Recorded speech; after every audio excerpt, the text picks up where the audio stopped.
Hey guys, I'm Eric, you're watching Notes and Nerds, and did you ever want to make your own video game console?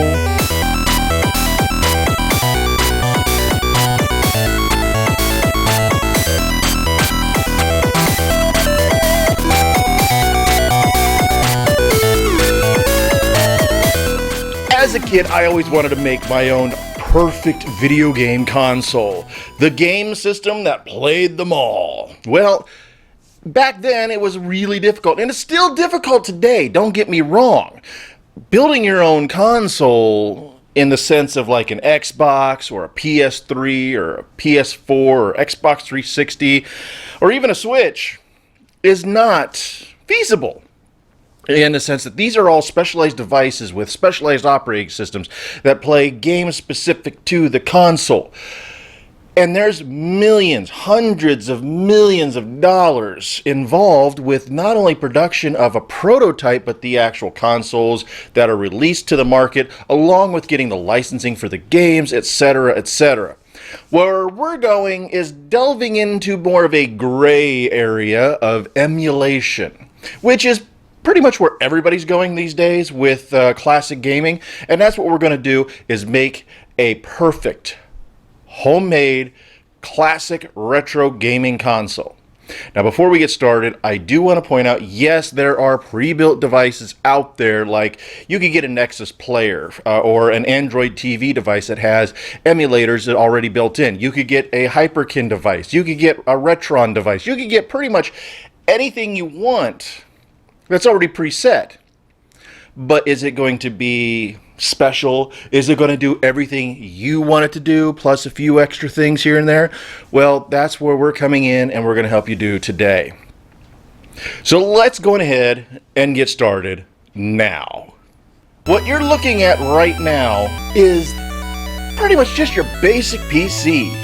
Nothing special. It's got an old, about a 10-year-old AMD Phenom 64-bit processor with 4 cores, running at around 2 or so gigahertz. It's got 8 gigabytes of RAM, and it's also got an NVIDIA GeForce graphics card embedded onto the motherboard. Like I said, this is a 10-year-old system, so it's not going to be anything fancy. But inside of it, the operating system on that hard drive is where things get fancy. On that hard drive is the operating system Batocera Linux. This operating system pretty much it's just designed to be the perfect gaming system for whatever your needs are. It uses RetroArch or LibRetro as its backend. It uses a few other emulators just to help round it out to give you the best possible experience that you might not be able to get through RetroArch or LibRetro. But what you get is incredible. You don't even need a keyboard to actually run the system. You might need it initially to help transfer files and such, but after you're done with that, it's all about the gameplay. And how do you play? With a standard 360 controller, a PS4 controller, a Xbox One controller. It doesn't matter. It's all about the gaming. So let's go ahead and run through some of the fun games you could play. Hey guys, so we're checking out the Batocera Linux installation with all the ROMs and emulators that I have installed on this computer. And all we're going to be using is this Xbox 360 controller. So we're not going to play any of these lower end games because, well, we all know they're going to work. However, what I really want to show you is right here on the Game Boy. So let's go ahead and go in, and the game I want to find down in the case. Oh, hey, we want to do it the easy way. Hit your select button inside the menu, and you can jump all the way up to K. So what we're looking for is Kirby's Dream Land 2. This is where it gets really interesting, guys. We've all seen plenty of emulators for various systems, but check that out. That's right.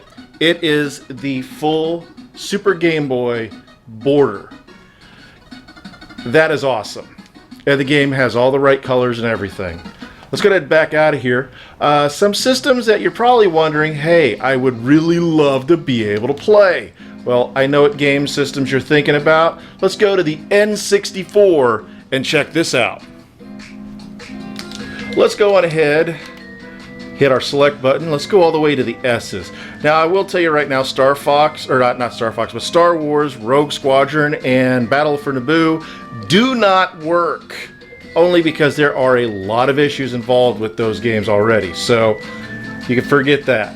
However, everybody's favorite, Star Fox. We'll go on ahead and do this real quick. As you can see, it's booting up, loading. I'll just skip the intro. Now I have this set where the resolution and the graphics aren't totally tweaked out. They don't look super awesome. They look almost perfectly like they used to. I really love the outside borders that are located here, like right here, guys. It gives it that classic retro gaming system look and really helps add to that professional look of the overall experience you're getting without breaking that illusion of being on a game console. Where, you know, if you're doing it on your computer, it's kind of like, you know, great, I'm on there, I'm doing this. It doesn't feel right. This just feels completely right. Real quick on this controller. This stick right here is set up for all your C buttons. Up, down, left, right. This here is set for the C up and C right. But if you press in the right trigger button, that will turn all of them, while you're holding it, into C buttons. Let go, and these two buttons become the A and B button as expected. And this still maintains those functions of the C up, C right. But it really, in games like Star Fox, you find out it works really well, and you're not really at a loss.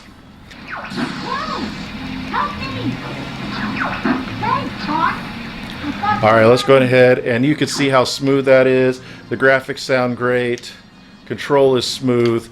Let's go ahead and back out of there. The next system I want to find for you that you're probably wondering about, and yes, this does have Doom, not that Doom. That is the wrong Doom, but it's got PRB Doom, or PR Boom, which is actually really cool, but it's just straight up regular Doom. I don't need to show that to you guys, we've all seen it.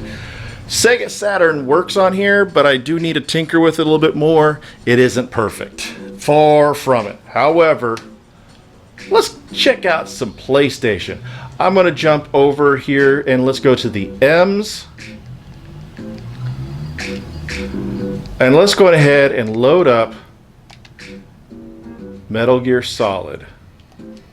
Now it takes a few seconds because it is emulating the disk load, obviously, but it is going to load up here in just a second. There it goes. Now I do have the bilinear filtering going on, so it gives it a bit of a fuzzy look to it, but I'll tell you right now, that is highly recommended on here for this system if you do not have the graphics card to help support high resolution graphics. Only because it helps hide some of the issues that are involved with upscaling something that was in 240p at the time, or 480i. So yeah, like the water effect here is a little weird looking on here, but it's a minor issue. Let's go ahead and get past that.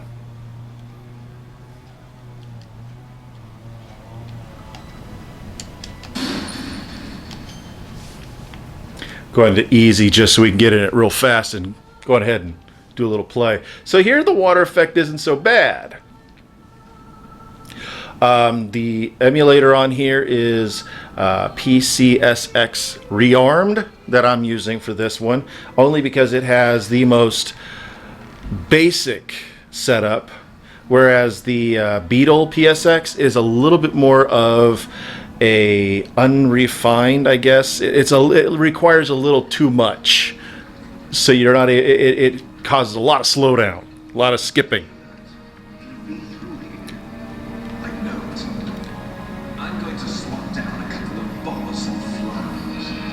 Personally, for me, having it look this ugly is more accurate for my experience.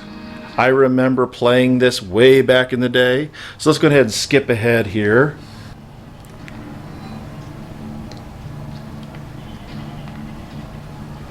All right, so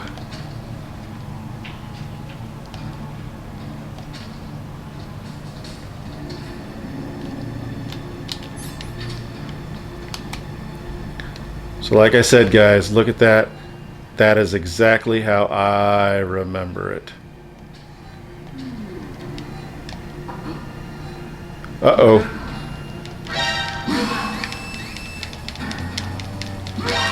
All right, so let's go ahead and back out of here.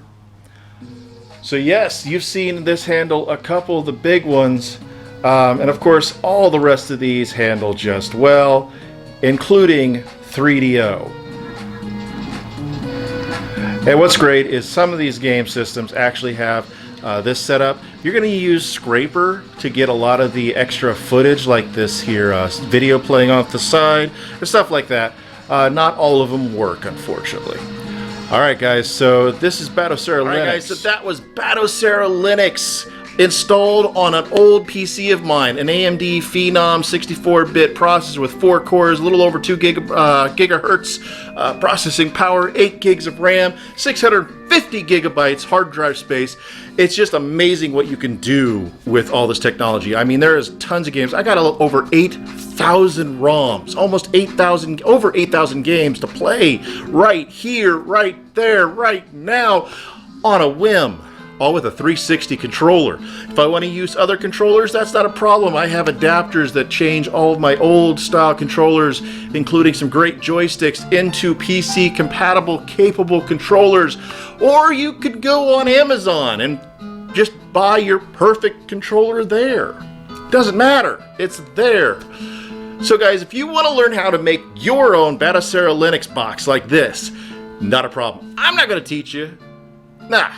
However, there's a gentleman by the name of ETA Prime who's got a great video. I'll link that down below so you can go check his video out on how to make your own Batocera Linux installation. I'll use a PC guide, the PC guide link in our description, but he does have others so you can make it on pretty much anything you want. So guys, with that, if you want to help support Notes and Nerds, please go to our Patreon page at patreon.com/notesnerds, where you can give a little to get a lot back. Every little bit helps, ranging from $1 all the way up to our producer tier of $100 per month. You can also go to our shop at shop.notesnerds.com, which is powered by Teespring, to get great t-shirts and other merch just like this shirt right here. Also, if you want, please, we encourage you, support us by subscribing, following, liking, all that on our social medias. It really means a lot to us when you are following us. Become a top fan on our Facebook page and we'll send you a special thank you. So guys, with that, tune in for our next great set of videos coming out all the time.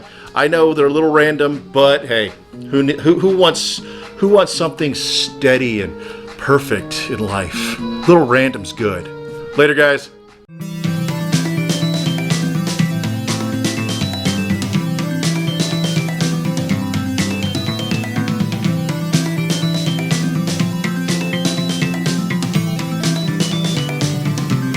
And on my old amp, 3, 2,